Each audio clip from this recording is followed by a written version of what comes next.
मित्रांनो, आपण कधी तिरुपतीला गेला असाल, दक्षिण भारतात गेला असेल, तिथे एक जयघोष होतो, गोविंदा गोविंदा. पण तुम्हाला माहीत आहे का याचा खरा अर्थ काय? महाभारतात जेव्हा द्रौपदीचं संकटाच्या वेळी वस्त्र हरण होत होतं, तेव्हा तिथं अतर्त्य भावाने भगवान कृष्णाला गोविंदा नावानं हाक मारली. आणि जसं गोविंदाला हाक मारल्यानंतर भगवंत धावून आले. म्हणून भगवान कृष्णाला हे गोविंद नाव, हे शब्द खूप आवडतं, हे नाव खूप अतिशय प्रिय. पण गोविंद ह्या शब्दाचा अर्थ गो आणि विंद. गो म्हणजे त्याचे तीन अर्थ होतात.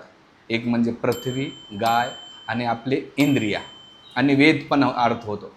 जसं गायीची सेवा करणं, पृथ्वीचं रक्षण करणं, आणि वेदाचं वाचन करणं, विंद रक्षण करणं.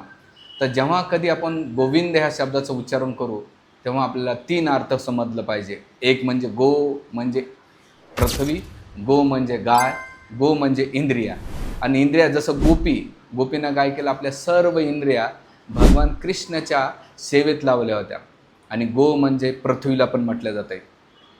तर अशा प्रकारे तुम्हाला जर ह्या जगामध्ये मुक्ती पाहिजे असेल, मोक्ष प्राप्त पाहिजे असेल, तर जेव्हा जेव्हा तुम्ही याच्यापुढे तुम्हाला मुक्ती असेल, तेव्हा तुम्ही गोविंद गोविंद याची नक्की आठवण करा.